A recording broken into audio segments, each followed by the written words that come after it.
welcome back to the latest episode of the Be Better podcast. And with me today, I have Ben Gleisner from CoGo. Ben, Hey, kia ora. Tim. How's it going? Kia ora.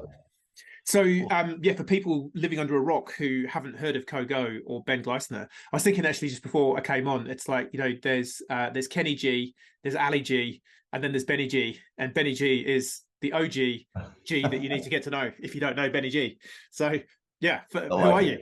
Yeah, great to be here and on the pod. I've listened to many episodes, and it's good to now be sharing a bit of my story. I'm Ben Gleisner. I guess have had a history working in government and startups and charities, all with a bit of a focus around sustainability. Don't even know if you know this, Tim, but when I was owning a cafe down in Dunedin in the late 90s, so 90 for people that are born in this millennium, 1990, yeah. Exactly. We decided that it was a good idea to set up an alternative music festival to the Gathering, when the Gathering was the big, massive, New Year's festival in New Zealand. And it was very, very waste intensive, and they were sponsored by Coke and by V. And so while I had my cafe in Dunedin, we decided with a German to set up an alternative music festival in Golden Bay, promoting sustainable development, zero waste, permaculture. And I think we started, I suppose, thinking about how businesses could be a force for good in 1999, launching Visions Festival. But yeah, in the cafe as well, we were always promoting, the ideas around paying good wages, managing, sort of thinking about supply chain, thinking about, ownership of the cafe and giving staff a voice. So this is 98, 99. And I guess, since then, a whole bunch of things which we can talk about. But I guess it's been whatever that is now, 20, 24, 25 years. That's like ahead of the curve. It was early. It was early. I believe the term CSR was invented in about 2007. So corporate social responsibility, 2007. B Corp came into existence 2006. So man, you have been in the trenches. So you are literally the original gangster sustainability dude. There were many others. I just think that it felt like the right thing to do. Owning the cafe initially, and then the music festival. But yeah, then I sort of got a little bit disillusioned about how much impact we were really having. We were like, people would come to the music festival, and we had during daylight hours, there would be a single person on the 14 different waste stations around the festival site, telling people how to manage different waste streams and educating people, as an example. And so then they'd go home and they'll be like, well, do they actually do anything about that? So the ability to sort of measure impact was always a challenge, and it was a grassroots, literally, music festival. We had Trinity Roots play in 2003. That was probably the highlight. But anyway, it was nice. 99, 2000, 2001, 2003. But after a while, I was like, I don't know if we're really creating enough impact. So I thought, well, what institution, where should I go, basically? What should I do? And I thought, well, the government in theory has a public good sort of focus, and they've got a lot of money. So maybe I go back to university and end up sort of working in government, which I did. So I did my undergrad in environmental science and master's in environmental economics on climate, looking at climate economics. So in 2005, another issue which is now becoming pretty normal is I did my master's on carbon offsetting and whether we should be using carbon offsets. That was 17 years ago now. So then I went to Treasury.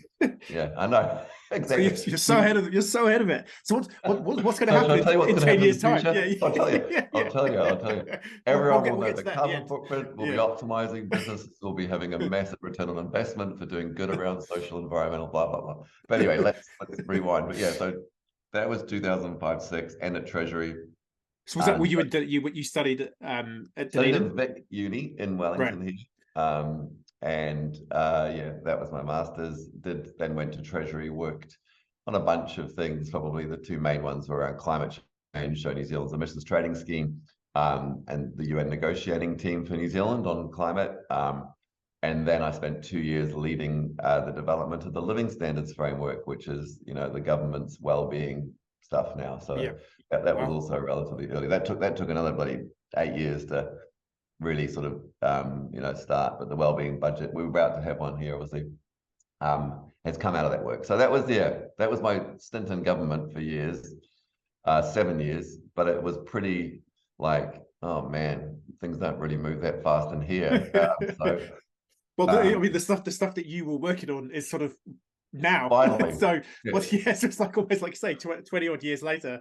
yeah. There's probably someone dusting off one of your reports now in Treasury. Who is I, this guy, Ben Gleisner? Exactly, yeah. One of the things on the UN stuff was all about how we should distribute the responsibility in countries to reduce emissions, like what sort of like carbon budgets effectively each country should have. And that was 2008 and 9. And yeah, I still think we just, I don't know, we're still mucking around way too much on that. Anyway, so that was Treasury, and I was a good friend of mine, Melissa. We did our masters together at uni. I'd gone to Treasury. She went to work at the Ministry of Environment, and us and a group of friends from uni. This is sort of 2000 and maybe 2009, 10 time. We were like, man, it would be great to do something that actually we could have control over and could move fast and get things happening rather than waiting for, I don't know, lots of other bureaucracy to take over. So yeah, we founded a charity called the 42 Collective, and then in 2010 we launched, among other things during the years, we launched Conscious Consumers, which was an app that helped you find cafes that were sort of sustainably minded, let's say. So that was, yeah. I think I've still got my old. I should have put it on. I've got that the conscious consumer T-shirt. Yeah. I'm a conscious consumer, and I guess that was 2010. And really, CoGo now, 13 years on, we were a charity for the first 6 years, and then we 2017 we incorporated as a company, and we've been sort of building the company. We rebranded because people couldn't spell conscious, so we weren't or consumers, and people didn't want to be a consumer, really, is the truth of yeah. it. So the brand Conscious Consumers has sort of been replaced by CoGo, which people can spell, and in Latin actually means to bring people together and move them forward. CoGo, as you see, I know, I like double meanings. Yeah, and it also is going to be a verb which will mean about how do we take action on climate and mobilize it. So like, let's CoGo, we often say, let's go solve the climate crisis. Let's CoGo. So yeah, that's where we've got to, but there's been a lot of work in the last 13 years to get there. Yeah. And so Conscious Consumers initially, if I remember the origin stories, because I guess for full transparency, we did do some work together. I think it was around about 2017. Exactly. Around about then. So yeah, I came in and did some sales training for you and Melissa, and then I kind of ended up being part of the team for about a year, doing some sales stuff, knocking on some doors myself to spread the word. But yeah, so to begin with, the sort of 42 Collective early Conscious Consumers, it was you and Melissa and a couple of others just knocking on doors in cafes, hospo around Wellington. I think the idea was that there were cafes that had been, were doing good things. They were, paying their staff a living wage. They were B Corp certified. There weren't many back then, but there were definitely a few. And the idea behind it is, look, you're doing these good things. You're letting people bring their own cup and giving them a discount for doing that. Why not promote it? And we as a platform will help you reach those conscious consumers out there. And right at the beginning, from the whole thesis is you're going to get businesses move in part if they can see the business case for that, as in, paying a living wage or effectively doing these good things. By promoting them onto CoGo's app, I'm seeing new people come into my business that weren't there coming already, and people that were there already spending more money. Because I think that's what really will shift the world, right? If we can prove that being good business is good for business, in a really, really, compelling and data-driven way. So yeah, downloaded the app. When you visited a business, you'd scan a QR code. So again, people were scanning QR codes, or actual fact, not in many cases. But the idea was people would scan a QR code. They do it if there's a massive pandemic and it's almost legally required. Still, so again, people scan the QR code. When you signed up, you'd say, I care about, what matters to me is animal welfare and plastics or, living wage. And so you added a little bit of insight about your values. And then when you scan the QR code, your information was passed on. So it's a bit like being able to register that these things matter to me, business, and you might not know that I'm stoked that you're, paying a living wage, is whatever, but here, scan. And so the business then collected data on like, wow, there's a lot of people that care about these things.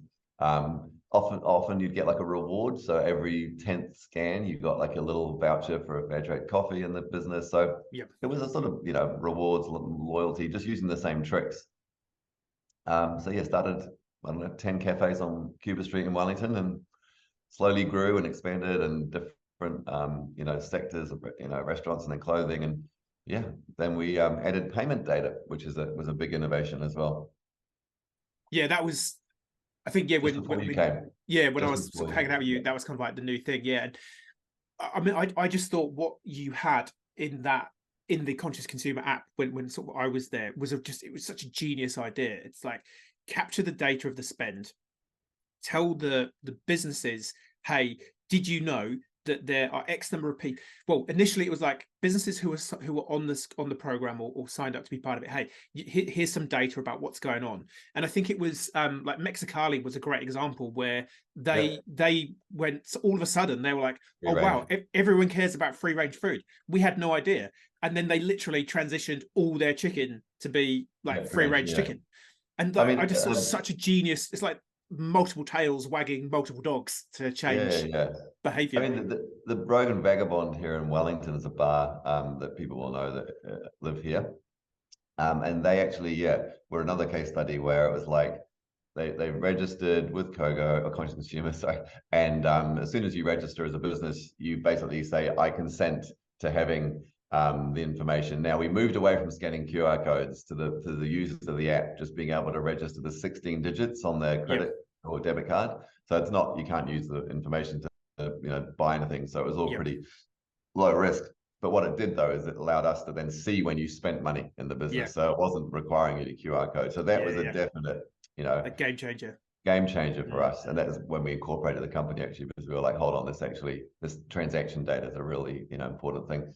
Yeah. But yeah, Rogan Vagabond was like, man, I didn't realize there was 25 grand a month spent in Wellington by just these group of conscious consumers that care about living wage, and they spend that in the restaurants and bars of Wellington, right?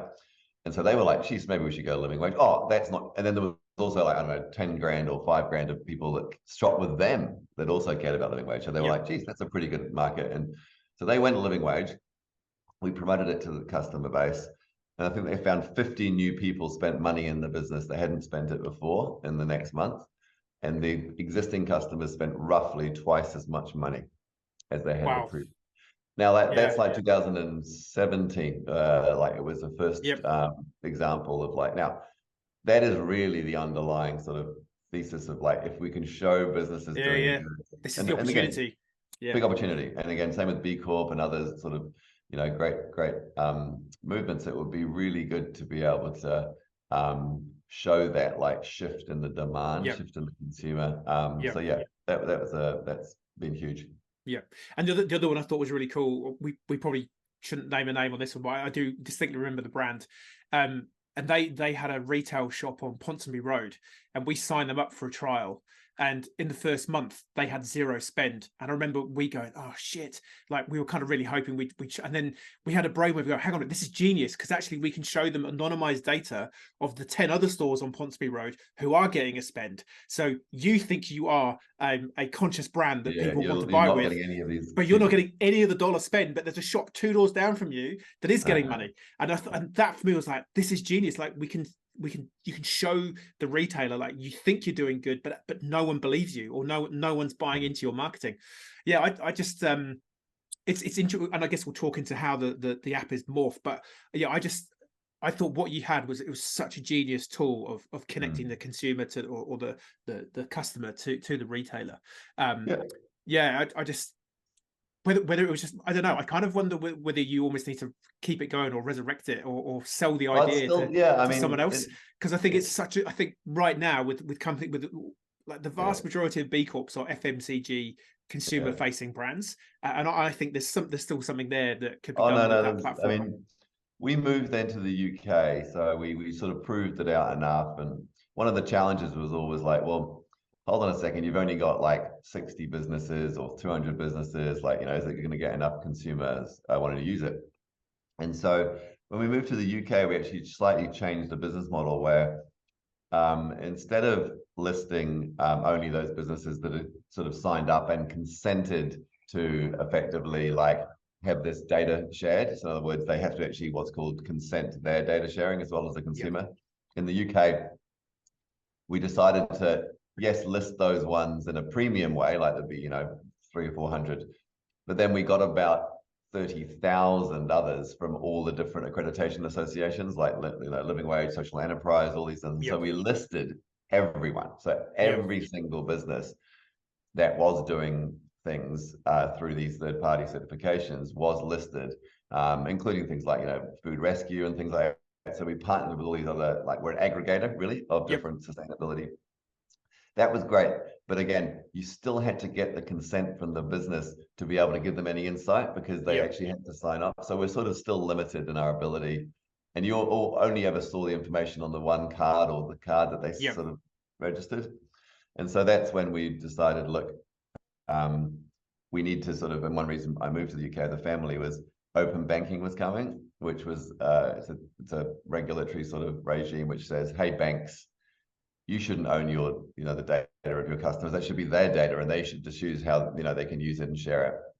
And so in 2019, the Conscious Consumer app was rebranded actually CoGo, and we basically, instead of having you register your one debit credit card, we actually allow you to connect your entire bank data, and we then were able to see everything that you spent, and we didn't need the businesses to sign up as well. Yep. So then we were like, wow, we've got information on every spend you do. Then what we did was built the first like living wage wallet, it's called, which is basically we're able to analyze the 2,500 living wage stores in the UK. We figured out how they showed up in the transaction data. And then we were able to show you as a user, like, hey, last month, 15% of your spending was living wage. The month before was 13, the month before was 12. And we're able to do just what you described before about saying, hey, did you know you're shopping in these restaurants and cafes? Did you know that around the corner is a living wage one? And then we could nudge people. And so, that whole idea of the nudge. Same old thing, sort of recognizing people for the good stuff they're doing. So we call that a recognition engine, and then recommending things they could do and shifting spending to improve. And that was living wage. And then we were like, this looks pretty cool, but still hard to make a business model in it. They're already paying money to be living wage. And so why would you pay more money to, get some? And so that's when we decided to build carbon footprint data inside as well. So instead of telling you how much you're spending in living wage, in 2019 or early 2020, we launched a product that allowed you to see the carbon footprint of every single bit of spending you are making. And that sort of was history. And the banks looked at that and said, wow, that's a pretty cool app, but can you build that into our own banking apps? So NatWest and others, CommBank in Australia, the first two big ones. And that's what we've been doing the last couple of years, is instead of like getting, I think we got like 30, 40,000 maybe people in 2.5 years to sort of sign up and register their payment or register their banking data on CoGo in the UK. I think we got 20,000 people in NatWest do it within 2 weeks. Yeah. And now it's like, now there's hundreds and thousands of people in just that one bank, NatWest, using our product to help them manage their carbon footprint. Nice. Yeah, that's what we've been doing. Yeah. Scale, and money now, and business, banks pay money because they want to attract customers and they want to give them services like this. And we launched last year with Zero, a product for SMEs as well, to help small businesses do the same. And it's all go at CoGo, we say. It's always all go at CoGo. And because I guess that the challenge with the conscious consumer model that I think we always reflected on was it's the classic Napoleon challenge of fighting a war on two fronts, because you're trying to do consumer acquisition and B2B acquisition, and it's hard to do both. And then your messaging is different for both groups. And like it was like that chicken and egg, where you need more customers on the platform before you can attract the business, but you need businesses before you can attract the customers. So I can't remember, I was talking to someone else about this the other day in Auckland. I can't remember who it was now. But similar, but they were really excited. When it works, it can really work. 100%. Flywheel goes. Yeah. But but it's it getting is that hard. flywheel, yeah. Oh, Because it's very, very they were hard. saying, "Oh, we've got a really great opportunity here because we've got a double-edged business model." And I was like, "Yeah, just be careful what you wish for there." So go Yeah. and look at Oh, but they're Napoleon. amazing when they work. Yeah, It's just very, very hard to build up both sides. It's a chicken egg thing. So yeah, in yep, the end, in some ways now, yeah, we don't, and I'll talk a bit more about, I suppose, which other way around, the chicken, whichever one came first. But there is a little bit of a marketplace model we're starting to work out in the future. But basically, yeah, our product now is we help small to medium enterprises and households to measure and reduce their carbon footprint, and we do that through banking applications, yep, accounting software, and soon you'll start seeing things like supermarket shopping apps and online and restaurants and Uber. Who knows? Everyone, it's coming, right? People yep, have seen the climate emergency, and they want to go to bed at night feeling like they're doing their bit, or as a small yep. business, they're being asked by their large corporate like Spark or something to be like, hey, we've committed to net zero. You now, as a small business that supply to us, need to tell us what you're doing on this stuff. So I think there's just a huge opportunity. Yeah. Yep. No, 100%. I mean, the scale just seems is the thing that's driving you. I feel it's like, Yeah. hey, I'm having, small meetings in Treasury here, and I'm influencing 10 people who actually aren't going to do anything. And then, hey, I'm going to get a group of us. We'll go, like you said, we'll take control. We can do a bit more. I also remember we used to have some good conversations around, and it always seemed to be like half the team was split because it was kind of like, hey, look, if we can sign up Ben's organic juicery on Cuba Street, which is Ben doing his thing, making 50 juices an hour, like totally we want them on board because that's a great business and we want to support them. But equally, if we got McDonald's on board, and they converted all their food to be free range, like the scale of change of impact that you can have is Yeah. clearly, way Way more. bigger. So yeah, his scale, the scale of impact, like, has that always been something that's driven you, or has it just been incremental? Or like, have you always been, did you always have a vision of Going big. changing Yeah, I the guess. world Yeah. on the big scale?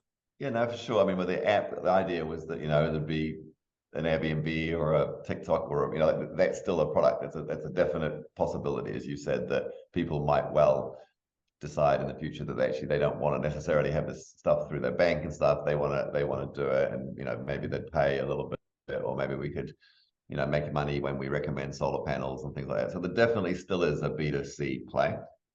But as I said, the key number is it took literally 2.5 years to get 20 something thousand people, to connect their banking information to their app, and in 2 weeks we had that number of people using it in NatWest. So back to the like change in the world, like, we now have hundreds of thousands. I think one of the metrics we was 3 big metrics for us as a company around sort of impact, or like lead indicators of impact.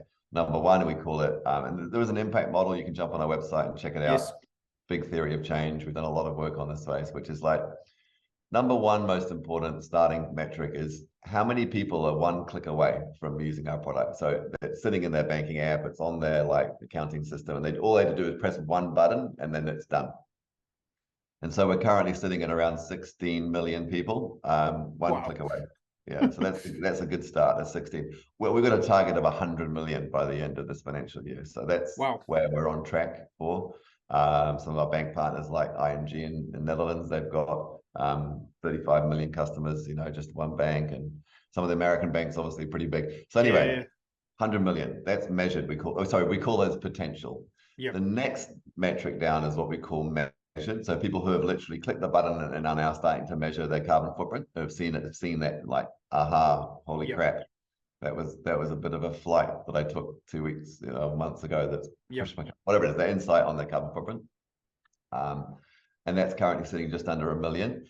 And it's really amazing to think about the fact that NatWest has got whatever 5 million or so, that they're seeing like more than 10%. Like, that's one of the most exciting numbers to think about, which is 1 in 10, 1 in 8 people like who have the option to press the button are pressing it. So that's that. And then the third one is what we call reduce, which is really what it's all about, which is, well, how many people are actually reducing their footprint? And then the breakdown even further to be like, well, were they doing that already? Is this a new thing they're doing? and then how much can we attribute our platform and our product to actually that reduction? So an attribution metric. But imagine in a year or so's time, we'll just literally be able to report to our shareholders like, here's a real-time data on the actual number of carbon tons we're saving per minute. And wow. and I think that's the sort of gold, and not just that we're saving, but that we're seeing, I guess solar panel companies and EV and plant-based vegetable, whatever the hell it is, like we see all the demand for that. And then the key thing for us as a business is suddenly you've got 500 million people who want to do something about climate, or small businesses. They're then going to say, well, what can I do? Where are my solar panels? Where are these things? And so that's where I said that marketplace play will come in, and we'll be bringing all these different low carbon providers to demand which nobody else will have, which is nice. Yeah, that's the plan. Anyway, love it. Connecting the two. Oh, we want it to be owned by everybody as well. So all the staff get shares in CoGo, and we want to decentralize the ownership of the business. So it's not just we don't have any private equity or venture capital money. We want it to be owned by the people for the people. So that model of sort of decentralized ownership is a big part of what we do too. Yeah, and I am a shareholder as well. There you go, so a very small shareholder from my time. Like me. Someone says to me, "You don't own many shares," and I'm like, "Well, that's not why we're really doing this thing. We're actually trying to drive some impact in the world." So yeah, it's definitely there's about 250 small shareholders. That's what happens. That's how it's made up. And the largest shareholder is a charity called the 42 Collective, which is where it all began. So I guess just on that, I'm keen to dig into a bit more about sharing ownership. But the transition from charity to limited company, obviously, because that's a question some people are asking relatively frequently if they're thinking about a startup. It's like, I want it to be impact driven, so should I do it as charity, or should I do it as a limited company and then look at a B Corp, or try and create some kind of social impact, social enterprise setup? I guess when you started the 42 Collective, B Corp wasn't a thing, so it was pretty binary around, we're trying to do good, makes sense to be a charity. And so was it purely, it was the commercial reasoning behind wanting to scale and have an entity that led to that transition to being a company? It was mostly capital, basically access to be able to raise money. So we've raised something like just under 20 New Zealand million. So we've raised quite a bit of money to help grow this business and what it is. And you can't really do that as a charity. You can get grants, and we've got about $500,000 of grants when we were a charity, conscious consumers. But it was the ability to sort of scale and grow faster than the revenues that you're generating would allow you to. So that was the main reason. Which makes sense, because I've been involved over the last few years with a charity down here called the Harpai Access Card, and they're a very the whole precept was we wanted to set it up as a commercially facing charity where we get consistent revenue to deliver great services. But when you go to funders as a charity who's making money, they look at you a little bit sideways and go, yeah, but you're getting money, so why do you need money? It's like, well, because we're a charity, we don't get enough money, and so I totally get, and I think that is kind of generally, I guess I'm biased towards B Corp, but in general I'm like, get yourself as a limited company and have a business that works, that creates impact, rather than being stuck in that sort of quagmire of trying to get funding for a charity, which is then really hard to get investment and all the rest of it. It's like the model of it's hard. It's and social enterprise, which we were as well initially, like that whole challenge of, like, in the UK, the definition of social enterprise requires asset lock and which means you can't really raise money, or it's difficult to raise money. And so it is a struggle, but we definitely are all supportive of businesses that are wanting to generate profit and be a business that use that to drive impact. We think that we would never have got 16 million people one click away from carbon footprint just trucking along as a charity. And I guess that comes down to scale.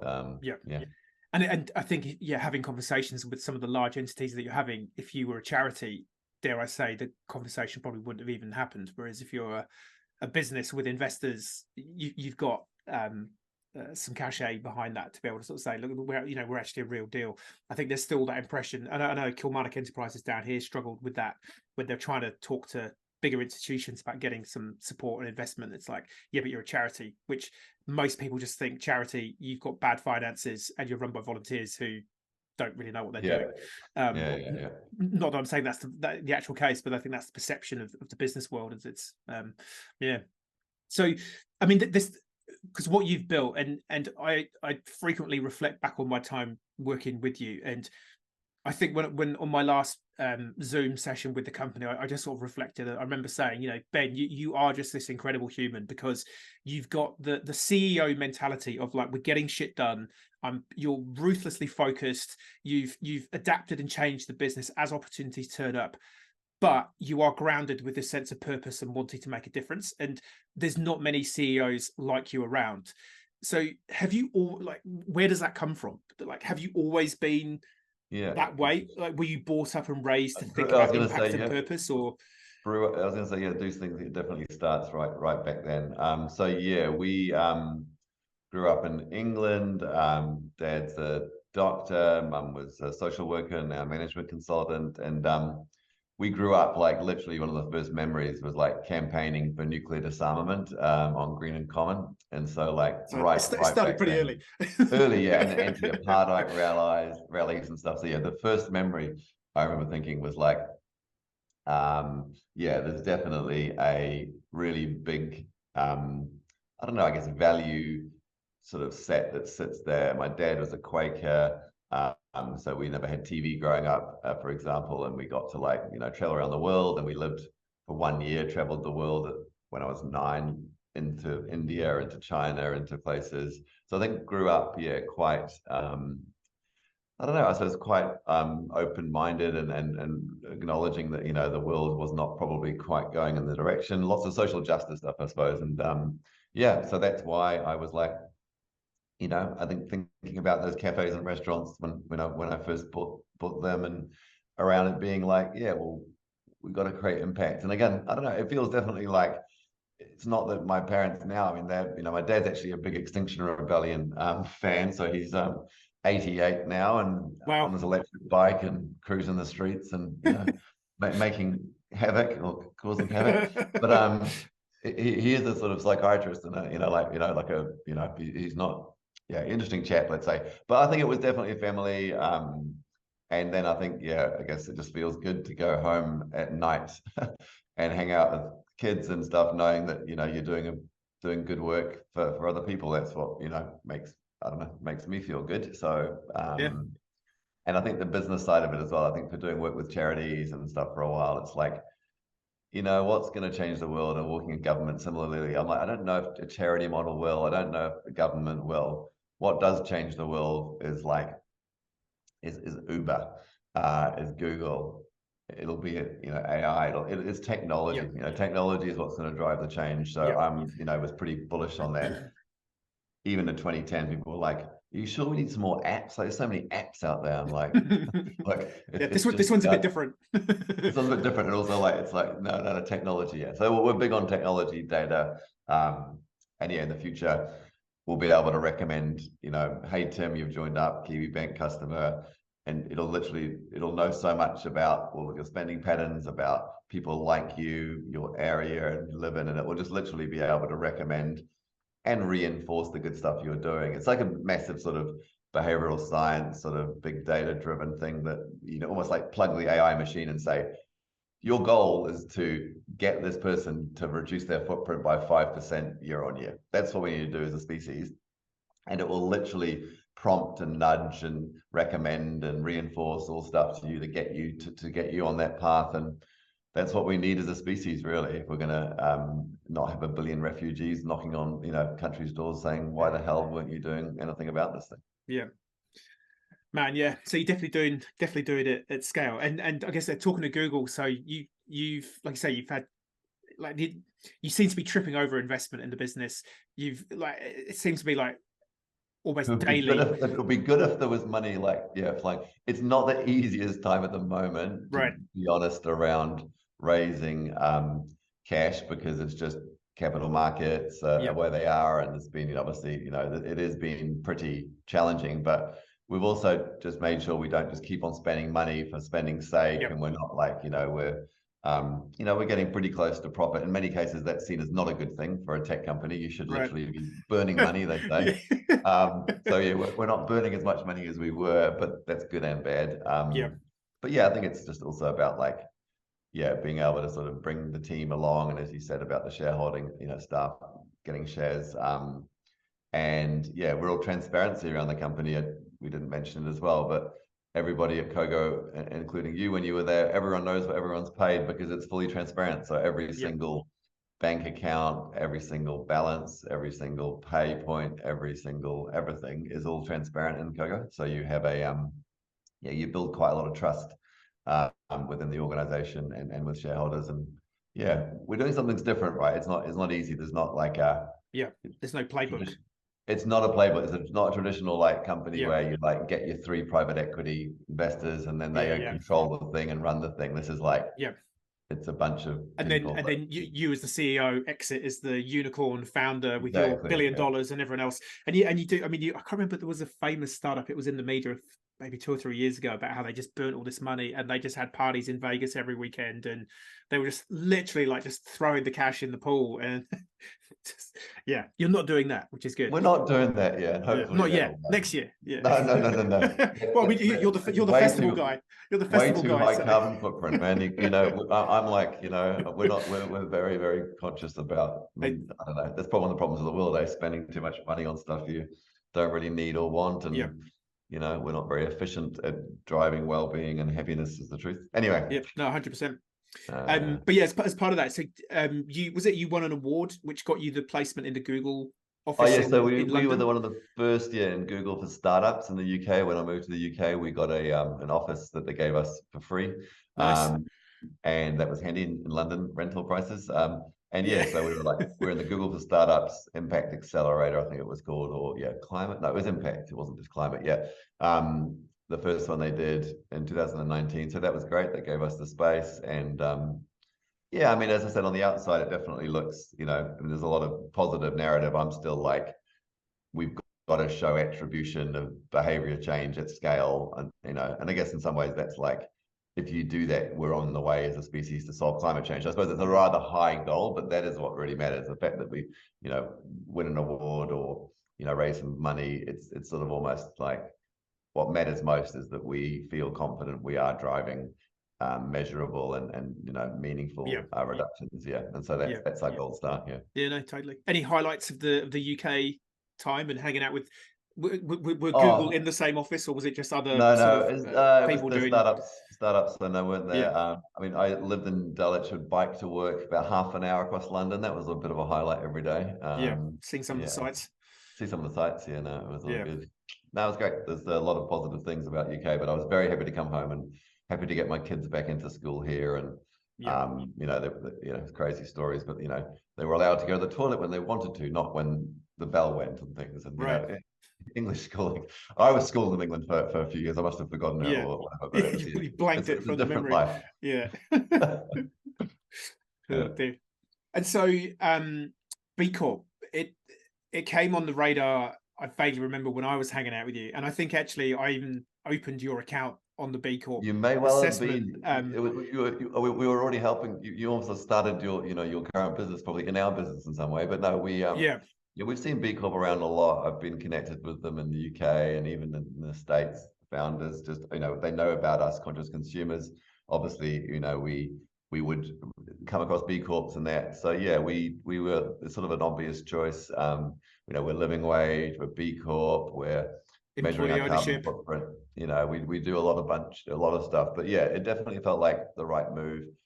We've obviously recently put it into our constitution around our purpose. We had a pretty good purpose in there and stuff. So it's helping us, I think, just like guide, I guess, in some ways. We've always been this way. We've always been in a B Corp before it was called a B Corp. 100%. I guess. But we've been, we're advocates for it. We would love to, as you say, show that being B Corp means, you are seeing a good business case around customers wanting to buy from you because they believe in what you're doing and stuff. And that's just what I guess we'd like to see in time is that B Corps, get more business because they deserve it. And has B Corp certification, has that in conversations you're having with like these big banks around the world, Yeah. does B Corp come up? Has that Well, yeah, Kiwi is Bank's a customer here, so Yep. they're our only New Zealand bank customer, and yeah, they Yep. definitely talk a lot about it. When we were sort of working with them on the carbon stuff, they were in the process of I think they just went certified, and we were Yep. like, great. And I think it was part of the reason they were like, oh, this is something that matters. Our staff care about this stuff, Yep. and actually, like, how can we now build, I suppose, products that help us not just do it within our own operations, but sort our customers. And so, yeah, I think it's a great initial like conversation starter around this whole impact and doing good for the world, and not just about how we do good as a business, but how we can support our customers in the case of banks. So yeah, excellent. And were you, because I think Melissa probably drove most of the assessment, did you get involved in much of it or any of it? Yep, I remember bits of it, but no, exactly right. Melissa, my amazing co-founder, was mostly on all of our certification, and we've got a team now that does all that. So no, I don't know. I remember it being quite a few questions, but ones that like were ones that helped us. I don't know. They definitely created some conversations around, well, what is our policy around these things, and how do we think about issues around diversity or whatever, and our constitution, and do we give people rights and staff, and lots of things that made us, I guess, I think a more credible business sort of through and through. Like I say, in terms of like, because obviously we deal with a lot of companies going through the B Corp journey now, and some of them are less B Corp than you were or you are, and they're coming at it from they're open, they're committed, they're interested, they want to do better. But a lot of the topics, like, wow, and some people literally go, wow, employee ownership, like, okay, like, how does that work? Whereas you were like, well, no, from day one, employees, that was it. So it's interesting, hearing different, seeing where people are at different parts of the journey, and for you, it's kind of almost like lemon squeezing, because you had a high baseline of doing a lot of stuff already, and so it's just always interesting to reflect on it. It kind of doesn't matter where you are on the journey. There's always conversations to be had around, well, how do we be better? And that's why we call this podcast Be Better, and our B Corp program is Be Better. It's like, just try and be better. Everyone's starting where they're starting. Just think about, and I think I always talk about Genora, who we helped with their B Corp journey, and they had very open and transparent conversations going through the B Corp journey to work out, well, what does matter to our staff and what do they care about? And I think that just makes such a big difference for a team. Whereas I love watching those programs intermittently where, the CEO goes back to the shop floor and they realize that their staff hate working there. The point of sale system doesn't work. Products don't work. And they're like, oh, who knew? It's like, well, yeah, if you actually had a conversation with your staff at any point during your career, you might have found this stuff out a bit earlier. So I think there's so much to be gained from that transparency and vulnerability and openness to say, look, this is where we're trying to get to. We'd love to be able to implement this. We'd love to be able to do that. But right now, we just can't do that unless you've got any ideas. Or yes, we are going to do that. Like, we've already had a conversation. So bring them along. 100%. Yeah, that's all good. I mean, in the future, really, is I think if we can get more and more businesses, it really, as I said, around that business case is probably the key thing that I think we're going to need to overcome as a community, which is this isn't just a nice thing to do, and feel good and whatever. This is actually retaining staff more than we were retaining. This is driving X% new business into whatever. This is helping save X cost, whatever these are.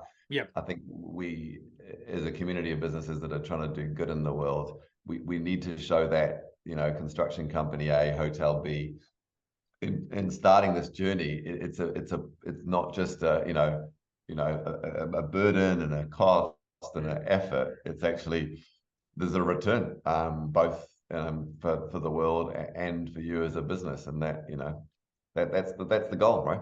Yeah, 100%. I mean, this, for me, I'm yet to see any evidence or data saying that doing B Corp or kind of like doing good in general long term is bad for your business. There's like, if you're listening and you haven't downloaded our ebook yet, go get our ebook. There's a link to it somewhere around wherever you're listening or watching this. But there's data from the University of Ghent in Belgium. So they did a panel data set study of European B Corps that certified between 2012 and 2018, and they basically say this paper empirically shows that turnover growth rates 1 year pre versus 1 year post increased. So 1 year post certification, turnover growth rates went up. There's data from the UK B Corp community from a couple of years ago, again showing the B Corp community was growing faster, turnover growth rates faster than the rest of the world. There's lots of evidence out there that points to the fact, and when we're sort of talking to B Corp with people who might be curious and they're not quite as sold on it yet, maybe I always say to them, well, which of these 4 groups of people are asking you about the good that you're doing? Is it your employees? Is it your customers? Is it your supply chain? Or is it your investors? Because if 1 or 4 of them, or if not all of them, aren't asking you about what you're doing right now, give it 6 months and one of them will be.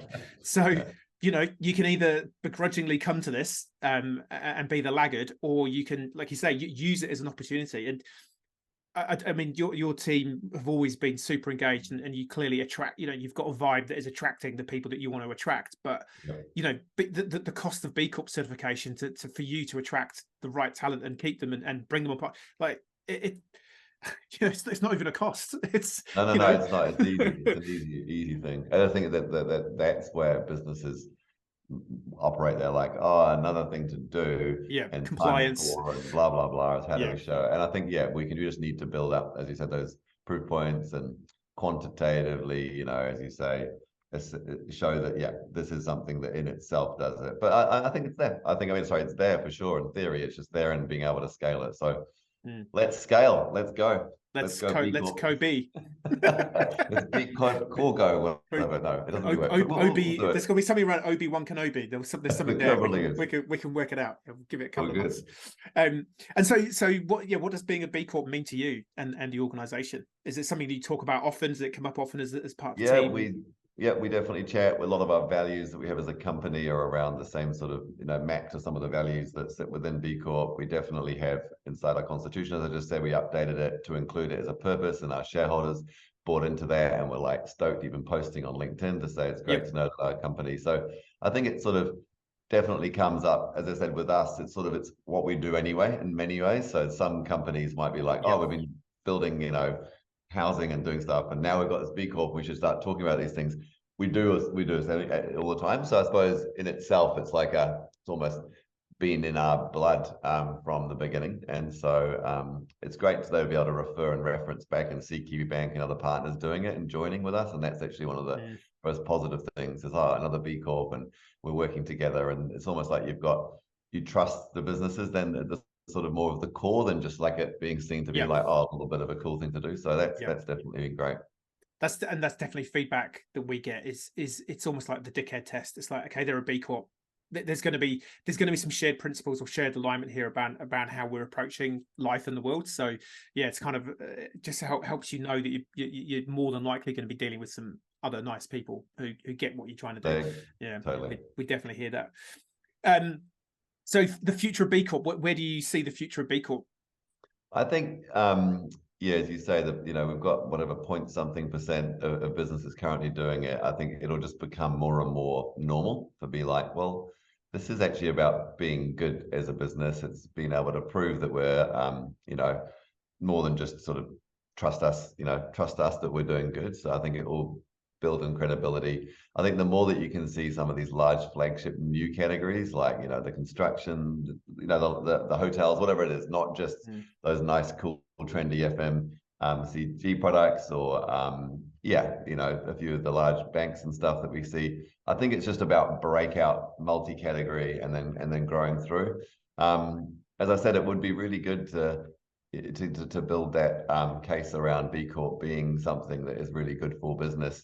And advocating for that and being able to prove that the B Corp community is growing, as you say, like 10 times, 3 times, whatever the number is, faster than others. So I think that'll be just what the evidence will grow and the movement will build. Yeah, no, 100%.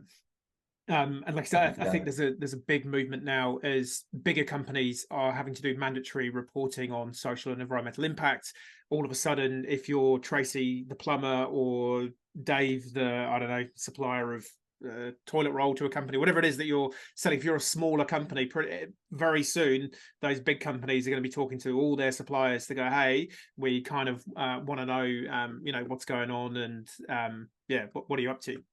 that's exactly right. Transparency was coming from the top down, and it definitely feels like, whether it's carbon, whether it's, it's diversity in your business or your ownership structure. I just think more and more transparency is being pushed for, and I think B Corp will offer those businesses a way of just assessing themselves and giving them some confidence. So 100%, and that's what we say. I did a talk up in Auckland on Wednesday morning, and it was to a group of CEOs, and they were kind of, I've got the same talk, and it's got about 7 or 8 different titles. And so the title for this one, because this is where they're at, was, if sustainability is the question, is B Corp the answer?